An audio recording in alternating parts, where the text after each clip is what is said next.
তুমি যদি একদিন হঠাৎ এমন একটা শব্দ শোনো যে শব্দ মানুষের নয়, পৃথিবীর নয়, বরং এমন কিছু যা মনে হবে কোনো বিশাল জীবন্ত সত্তা অন্ধকারে শ্বাস নিচ্ছে, একটা গভীর ভারী কাঁপন ধরা আওয়াজ, যেন কোটি কোটি বজ্রপাত একসাথে গর্জে উঠছে, যেন কোনো অজানা শক্তি পুরো মহাবিশ্বকে নাড়িয়ে দিচ্ছে, এই সেই শব্দ।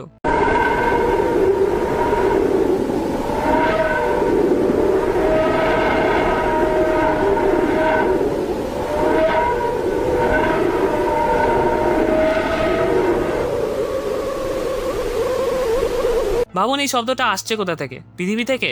না চাঁদ থেকেও না, এই শব্দটা আসছে সূর্য থেকে। হ্যাঁ, সেই সূর্য যাকে আমরা প্রতিদিন দেখি, যার আলো ছাড়া আমাদের অস্তিত্বই সম্ভব না, এই সূর্যই নাকি শব্দ করছে। আজকের এই ভিডিওতে আমরা ধাপে ধাপে খুঁজে বের করব সূর্যের সেই রহস্যময় শব্দের আসল উৎস, এর পেছনে বিজ্ঞান, এবং কেন এই শব্দ আমাদের ভবিষ্যতের জন্য এত গুরুত্বপূর্ণ। কারণ এই শব্দটা শুধু একটা আওয়াজ না, এটা হলো এমন এক তারা স্পন্দন যার উপর নির্ভর করছে তোমার, আমার এবং পুরো পৃথিবীর বেঁচে থাকা।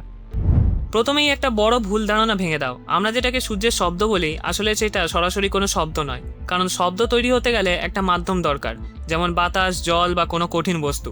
কিন্তু মহাকাশ, যেখানে সূর্য অবস্থান করছে, সেটা প্রায় সম্পূর্ণ শূন্য বা ভ্যাকিউম, যেখানে বাতাস নেই, ফলে শব্দ তরঙ্গ চলাচল করার কোনো উপায়ও নেই। তাই তুমি যদি সূর্যের খুব কাছে চলে যাও, যদিও সেটা অসম্ভব, তবুও তুমি কিছু শুনতে পাবে না, কারণ শব্দ তোমার কানে পৌঁছানোর জন্য কোনো মাধ্যমই নেই। কিন্তু এখানেই আসল টুইস্ট, সূর্য একদম নিঃশব্দ না। সূর্যের ভেতরে এবং তার চারপাশে প্রচুর এনার্জি মুভমেন্ট হয়, যেগুলো আসলে তরঙ্গ তৈরি করে। এই তরঙ্গগুলো শব্দের মতো হলেও এগুলো আমাদের পরিচিতি শব্দ তরঙ্গ নয়, এগুলো মূলত প্লাজমা ও ইলেকট্রোম্যাগনেটিক ওয়েভ। অনেকেই ভাবে নাসা সূর্যের কাছে মাইক্রোফোন পাঠিয়ে শব্দ রেকর্ড করেছে, কিন্তু বাস্তবে সেটা সম্ভবই না, কারণ মহাকাশে মাইক্রোফোন দিয়ে কিছু রেকর্ড করার মতো কোনো বাতাসই নেই। নাসা আসলে যে কাজটা করেছে সেটাকে বলা হয় ডেটা সনিফিকেশন। এর মানে হলো বিজ্ঞানীরা যে ডেটা সংগ্রহ করেন, সেই ডেটাকে এমনভাবে রূপান্তর করা যাকে আমরা শুনতে পারি। অর্থাৎ এটা আসল শব্দ নয়, বরং ডেটাকে মানুষের বোঝার সুবিধার জন্য অডিওতে পরিণত করা। সূর্য একটা বিশাল গ্যাসের গোলা নয়, এটা আসলে সুপারহিটেড প্লাজমা দিয়ে তৈরি। এই প্লাজমার মধ্যে ক্রমাগত বিস্ফোরণ, কম্পন এবং চলাচল হয়। নাসার মিশনগুলো যেমন পার্কার সোলার প্রোব এবং সোলার অ্যান্ড হেলিওস্ফেরিক অবজারভেটরি এইসব পরিবর্তনগুলো খুব সূক্ষ্মভাবে মাপতে পারে। তারা যেসব জিনিস সংগ্রহ করে সেগুলোকে হলো সূর্যের চারপাশে থাকা প্লাজমার কম্পন, যেগুলো অনেকটা শব্দ তরঙ্গের মতো আচরণ করে, কিন্তু ভ্যাকুয়াম চলতে পারে ইলেকট্রোম্যাগনেটিক ওয়েভ, যা আলো ও রেডিও সিগন্যালের মতো শক্তি বহন করে। সোলার উইন্ড অর্থাৎ সূর্য থেকে নিগত চার্জ পার্টিকেল, যেগুলো মহাকাশে ছড়িয়ে পড়ে এবং বিভিন্ন ধরনের কম্পন তৈরি করে। এই ডেটাগুলো সরাসরি শোনার মতো না, কারণ এগুলোর ফ্রিকোয়েন্সি অনেক সময় মানুষের শোনার সীমার বাইরে থাকে। তাই বিজ্ঞানীরা প্রথমে এই ডেটাগুলো বিশ্লেষণ করে, তারপর এগুলো ফ্রিকোয়েন্সি ও প্যাটার্নকে মানুষের শোনার উপযোগী রেঞ্জে নিয়ে আসেন। উদাহরণস্বরূপ, কোনো প্লাজমা ওয়েভ যদি খুব কম ফ্রিকোয়েন্সিতে হয়, সেটাকে বাড়িয়ে মানুষের শোনার মতো করা হয়। আবার কোনো ওয়েভ যদি খুব বেশি ফ্রিকোয়েন্সি হয়, সেটাকে কমিয়ে দেওয়া হয়। এরপর এই পরিবর্তিত ডেটা থেকে একটা অডিও তৈরি করা হয়, যেটা আমরা শুনে ভাবি এটাই সূর্যের শব্দ। পার্কার সোলার প্রোব 2018 সালে নাসা এই মহাকাশযানটি উৎক্ষেপণ করে, যার মূল লক্ষ্য ছিল সূর্যের একদম কাছাকাছি গিয়ে তার রহস্য উন্মোচন করা। আগে কোনো মহাকাশযান এত কাছে যায়নি। 2024 সালে এটি সূর্যের পৃষ্ঠ থেকে মাত্র 3.8 মিলিয়ন মাইল দূর দিয়ে উড়ে যায়, যা মহাকাশের হিসাবে অবিশ্বাস্যভাবে কাছাকাছি। এই মিশনের সবচেয়ে বড় সাফল্য হলো এটি সূর্যের বাইরের স্তর অর্থাৎ করোনার ভেতরে প্রবেশ করতে পেরেছে। এই অঞ্চলটা অত্যন্ত গরম, লক্ষ লক্ষ ডিগ্রি তাপমাত্রা, যেখানে সাধারণ যন্ত্রপাতি মুহূর্তেই নষ্ট হয়ে যেত, কিন্তু পার্কার সোলার প্রোবের বিশেষ হিট শিল্ডিং দিয়ে সুরক্ষিত ছিল।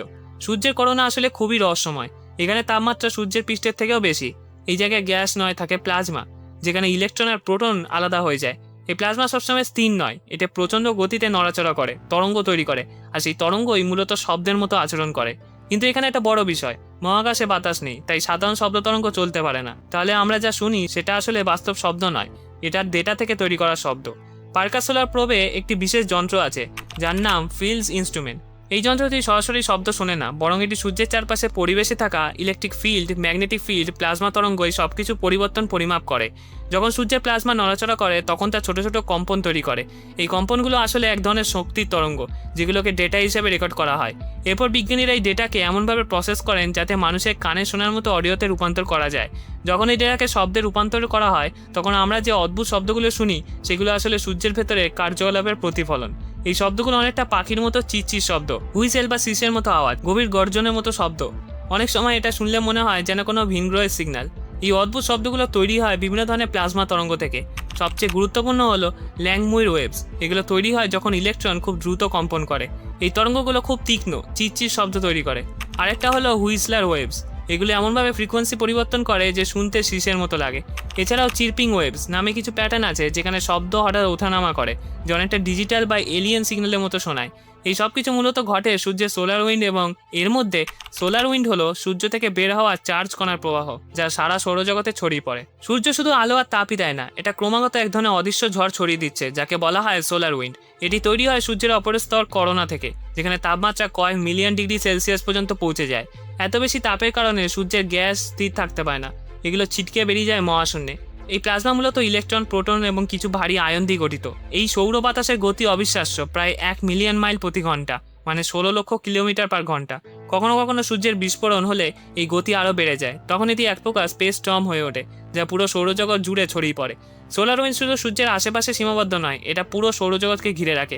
এমনকি এটা হেলিওস্ফিয়ার নামক এক বিশাল বুদবুদ তৈরি করে, যা আমাদের গ্রহগুলোকে বাইরের মহাজাগতিক বিকিরণ থেকে আংশিকভাবে রক্ষা করে। এখানে বিষয়টা সবচেয়ে রহস্যময়। সোলার উইন্ড নিজে কোনো শব্দ তৈরি করে না, কারণ মহাশূন্যের শব্দ চলাচল করতে পারে না। কিন্তু এই চার্জ কণাগুলো একে অপরের সাথে এবং গ্রহের ম্যাগনেটিক ফিল্ডের সাথে ইন্টারঅ্যাক্ট করে, তখন তারা ইলেকট্রোম্যাগনেটিক ওয়েভস তৈরি করে। এই প্রক্রিয়াটা এমন, কণাগুলো সংঘর্ষ করে দোলায়িত হয় এবং এই দোলন থেকে তরঙ্গ তৈরি হয়। এই তরঙ্গগুলোকে স্যাটেলাইট ডিটেক্ট করে, তারপর সেই ডেটাকে সাউন্ডে কনভার্ট করা হয়। অর্থাৎ আমরা আসলে সূর্যের শব্দ শুনছি না, আমরা শুনছি তার শক্তির ডেটা রূপান্তরিত রূপ। সোলার উইন্ডের তরঙ্গগুলো বিশ্লেষণ করে বিজ্ঞানীরা বুঝতে পারেন সূর্যের ভেতরে কী ধরনের ঝড় তৈরি হচ্ছে।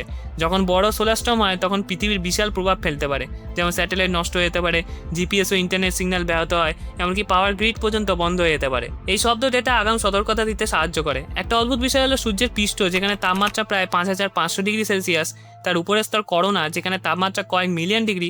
এটা কিভাবে সম্ভব? এই প্রশ্নের উত্তর খুঁজতে বিজ্ঞানীরা সোলার উইন্ডের মধ্যে থাকা তরঙ্গগুলো বিশ্লেষণ করেছেন। ধারণা করা হয় তরঙ্গগুলো এই করোনাকে অতিরিক্ত গরম করে তুলেছে। যেভাবে আমরা পৃথিবীতে আবহাওয়ার পূর্বাভাস দিই, তেমনি মহাশূন্যেও স্পেস ওয়েদার আছে। সোলার উইন্ডের ডেটা ব্যবহার করে বিজ্ঞানীরা ভবিষ্যৎবাণী করতে পারেন কখন বড় সৌরঝড় আসবে। এটি খুব গুরুত্বপূর্ণ, কারণ মহাকাশের সুরক্ষা, স্যাটেলাইট ও স্পেস স্টেশন রক্ষা, পৃথিবীর টেকনোলজি সিস্টেম নিরাপদ রাখা। আজকের পৃথিবী সম্পূর্ণভাবে প্রযুক্তির উপর নির্ভরশীল। একটা বড় সোলার স্টর্ম পুরো ইন্টারনেট, ব্যাংকিং সিস্টেম, যোগাযোগ ব্যবস্থা পর্যন্ত অচল করে দিতে পারে। তাই সূর্যের এই শব্দ শুধু কৌতূহলের বিষয় নয়, এটি ভবিষ্যতের বিপদ থেকে মানব সভ্যতাকে রক্ষা করার একটা শক্তিশালী হাতিয়ার। ইন্টারনেটে অনেকেই দাবি করেন যে মানুষ আগে জানতোই না সূর্যে কোনো শব্দ আছে, কিন্তু বাস্তবতা হলো বিজ্ঞানীরা বহু দশক ধরে সূর্যের কম্পন এবং তরঙ্গ নিয়ে গবেষণা করছেন। এটি নতুন কোনো আবিষ্কার নয়, বরং প্রযুক্তির উন্নতির ফলে আমরা এখন তা শুনতে পারছি। আর একটি জনপ্রিয় ভুল ধারণা হলো নাসা নাকি সূর্যে মাইক্রোফোন বসিয়ে সরাসরি শব্দ রেকর্ড করেছে। বাস্তবে এটা সম্পূর্ণ ভুল। মহাকাশের শব্দ চলাচল করতে পারে না, তাই কোনো মাইক্রোফোন দিয়ে এই শব্দ রেকর্ড করা অসম্ভব।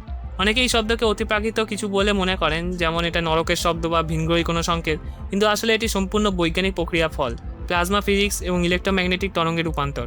এই ভিডিওটা যদি ভালো লাগে তাহলে এই ভিডিওগুলো দেখুন, চ্যানেলটা অবশ্যই সাবস্ক্রাইব করবেন। আশা করি ভালো লাগবে। ধন্যবাদ।